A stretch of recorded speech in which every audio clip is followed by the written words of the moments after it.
Things You Don't Know, Fun History Shorts version.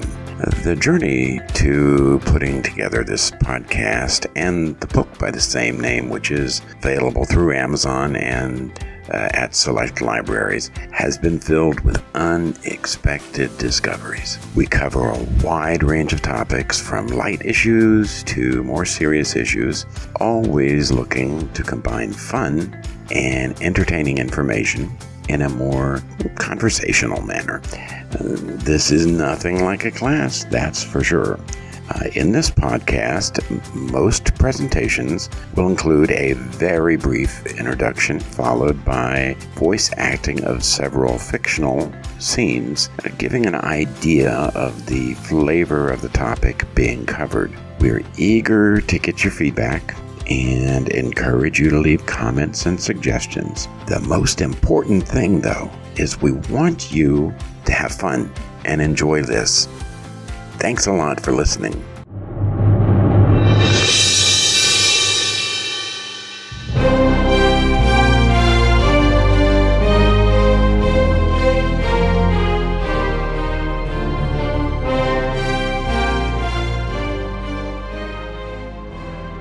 Blackbeard is one of the most well-known pirates of all time.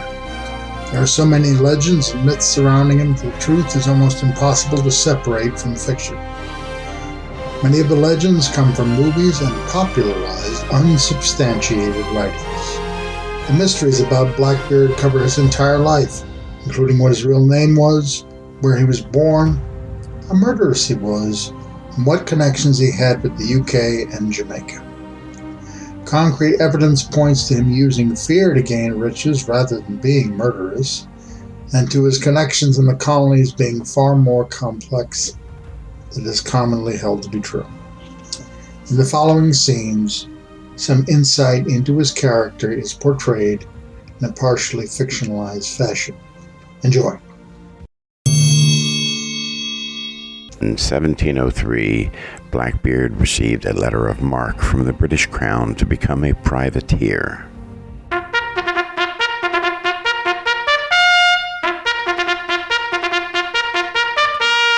The High Court of the Admiralty is pleased to extend to you, Edward Teach, this letter of marque, authorizing you to act on behalf of Her Majesty Queen Anne in service, especially on the high seas in the areas of the Caribbean and colonies in America.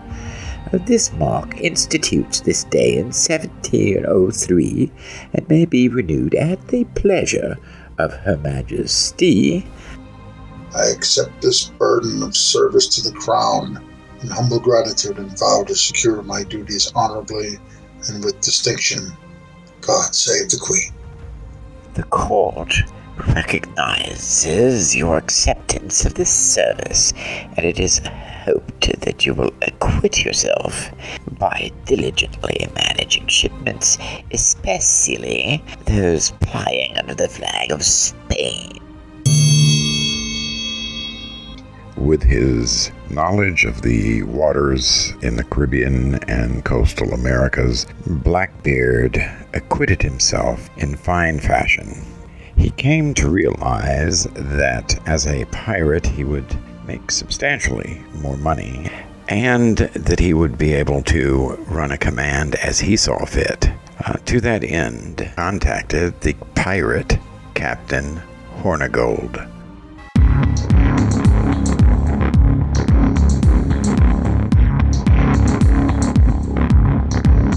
Captain Hornigold, I confess that I have found my service as a privateer to be unsatisfying.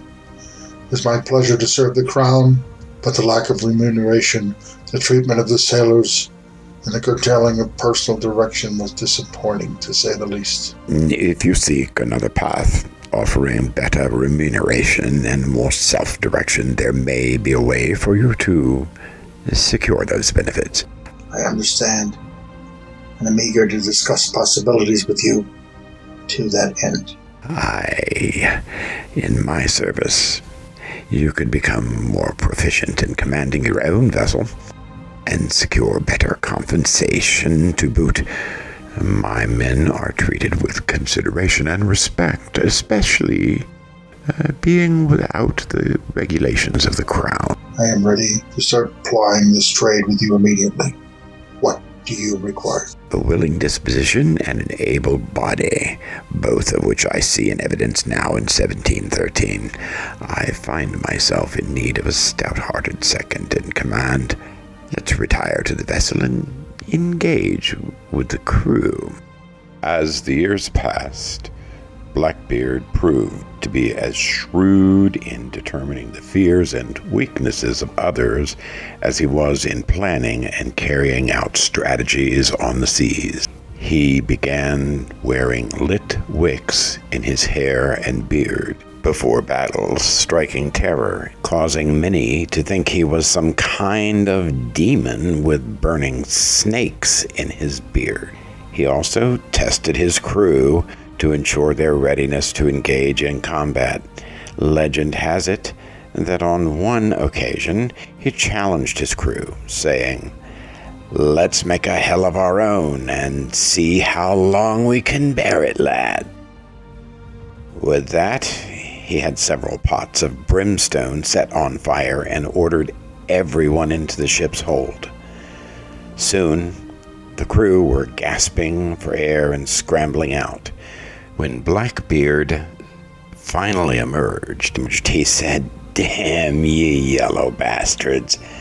I'm a better man than all ye milksops put together." With that, Hornigold and Blackbeard formed a partnership and terrorized shipping in the Caribbean and coastal Americas for some time. Teach, you have performed well since joining us.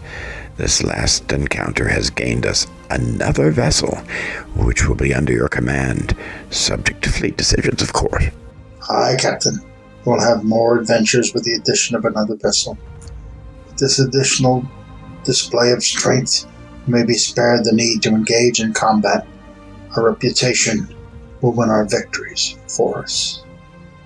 Aye, lads, I have been at sea a long time, lads. I've accumulated a great deal of wealth, and I want to retire. I leave the crew and vessels in the capable hands of you, Blackbeard.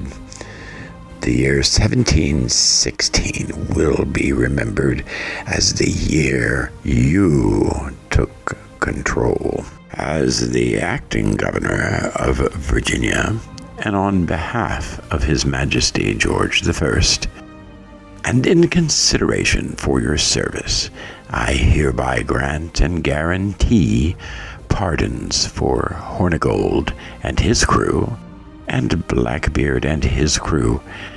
May you follow the laws and live in peace. After receiving his pardon in 1717, Blackbeard immediately went back to piracy.